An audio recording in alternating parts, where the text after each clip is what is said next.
Hey y'all, here it is, the end of December 2020, and I really hoped I would have a major shop shed update for you. But as you can see behind me, there isn't a whole heck of a lot of... Cracky, where'd that come from?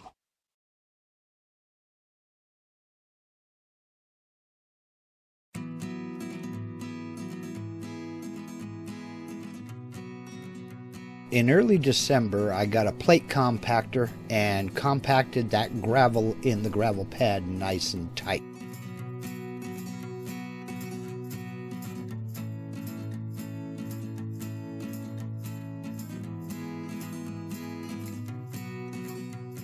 Martin, the owner of I Build Sheds in Tacoma, Washington, reached out to me online, and he offered me a deal on the shop shed that I just couldn't turn down.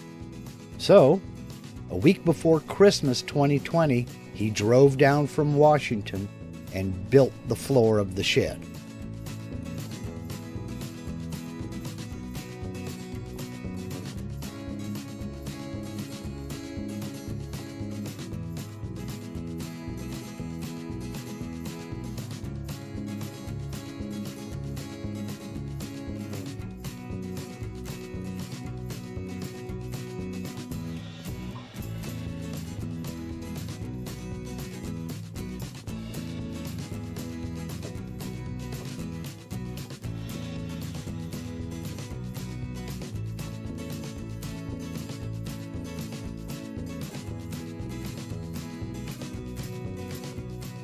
This is Martin. If you can guess what he does for a living, score yourself 5 bonus points. After Martin got the framing finished, I insulated the floor with 2-inch thick rigid foam panels cut to fit in between the floor joists. I stapled 1/2-inch thick foam strips to the sides of those joists, and the 2-inch thick panel sits on top of them. I then secured them down with Tyvek tape. I think in hindsight, I would have used 1-inch thick foam instead of the 1/2-inch thick foam strips. And of course, the battery in my camera died before Martin got the pressure-treated plywood floor installed. Jump to the week after Christmas when Tim and Ron from I Build Sheds drove down with the rest of the materials to complete the shed build. Tim is the one in the yellow shirt.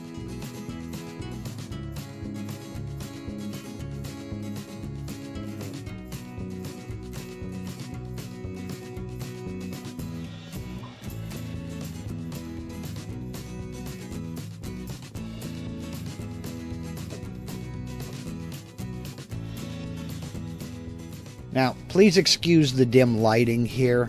Weather wasn't very agreeable. When they got to my house, it was 27 degrees outside and real foggy. It's not really optimal shed building weather. And another thing to keep in mind is these guys had just arrived after an 8-hour drive from Washington. They loaded the truck at midnight the night before, then drove down to Southern Oregon. They didn't complain at all. They just unloaded materials and got right to work.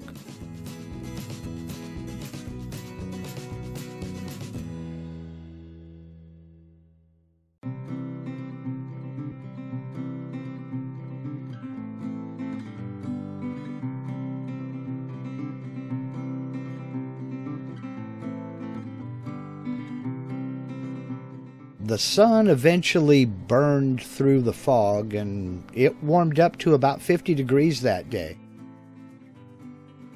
That helped out a lot. However, that also meant that the ground thawed out as well. And that turned the only path to the building site into a muddy mess. That didn't stop them, though. They just motored on through.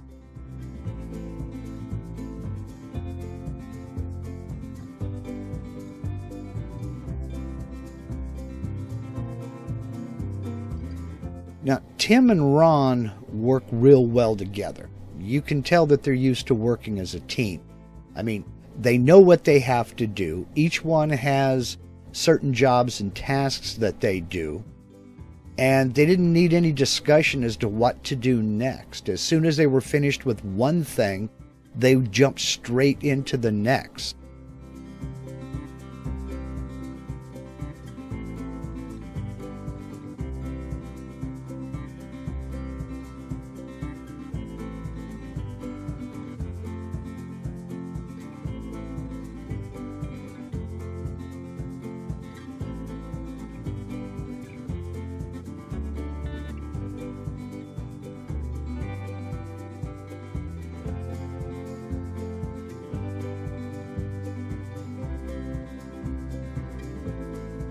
You talk about dedication. I honestly thought they would get the walls up, maybe the rafters up, and then go get a hotel and get some rest, then finish the build the next day.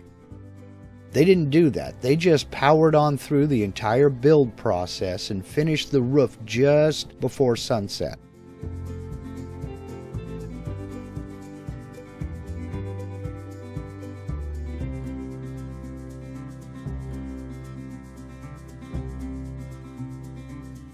Now keep in mind, these guys still had an 8-hour drive back home to Washington after they finished ahead of them. And for those who are wondering, yes, they did get some accommodations and get some rest before heading home.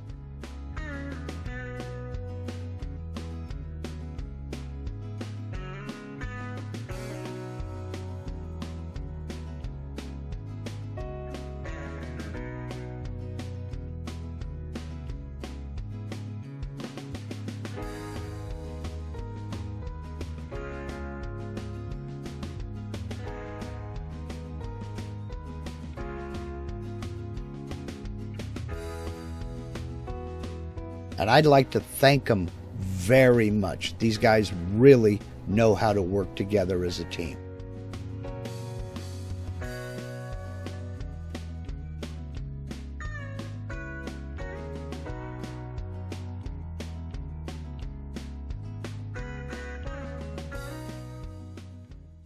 Okay, let's take you off the tripod here. Let's go for a walk around it. Now, forgive the muddy footprints on the doors and walls and stuff like that. It's cold here in southern Oregon right now, and the only entrance to get back here got pretty muddy when they were working on it. So, yeah, that's no big deal. I can scrub these down and before I paint. This is all primered. I'm going to have to get paint on this fairly soon. Now we'll step inside here and see how well my camera does. I have not got electricity yet. Basically, it's a shed. I mean, it's double the size of what I'm used to. I've got the single man door over here on the side, and I've got the double doors over here. That'll help me get everything in here that I need to do. Electrical service is going to go in here, and I'll finish framing this out as soon as I get everything measured and figure out exactly where the panel is going to go, but it's going to go on that wall right there. I know for those of you who are asking, the CNC router is going to go back in this corner here, and that'll leave me just a little bit of space to put a small desk right there to service the CNC with. I'm going to be able to bring my table saw out of storage and put it along this wall over here. I've got a couple ideas for things back in this corner here, but I'm not really sure yet which way I'm going to go. Looking outside here, I've got my double doors right here, and I built this little ramp up out of dirt just to be able to get the gravel put in and laid down and compacted. And out here, the rest of the yard, we've got it sitting pretty high up.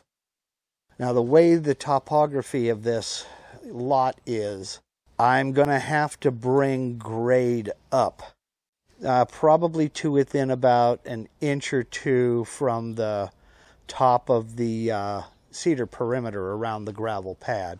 And that's just to set slope. I'm installing a French drain, and I want to guide the groundwater, or not the groundwater, but the runoff to that French drain.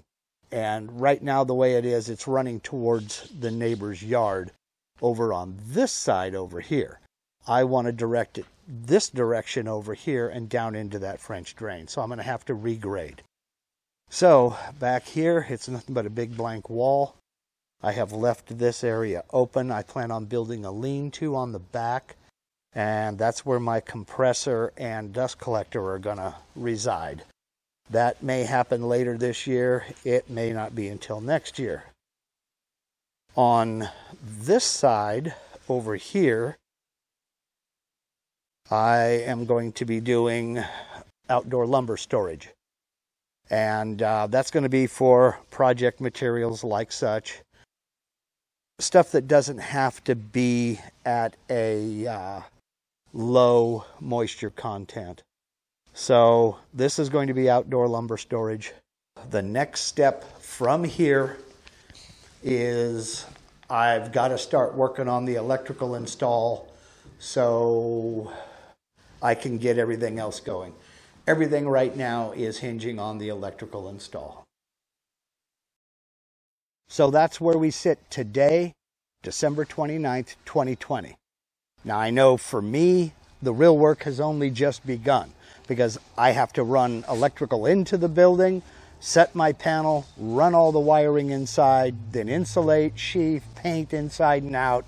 The list goes on and on. So the real work is just beginning for me. So if you'd like to continue to follow this series, I do hope you'll subscribe to my channel. Just click that little red subscribe button, then click that little notification bell right next to it, then click it again and set that menu to all notifications. Then you'll get a notification the next time I post a video and the next time I go live. Speaking of going live, this afternoon at 12 noon Pacific, 3 p.m. Eastern Time, I'll be hosting a live Q&A session where we can talk about the Shop Shed build series, this current project, what's coming in the future, and what we've already accomplished in the past. That's today at noon Pacific, 3 p.m. Eastern, right here on my YouTube channel. And I'll put a link to that live Q&A session down in the description box of this video. I'm also going to place a link to the playlist of all of the Shop Shed build series videos. Finally, I'd like to thank Martin at ibuildsheds.com.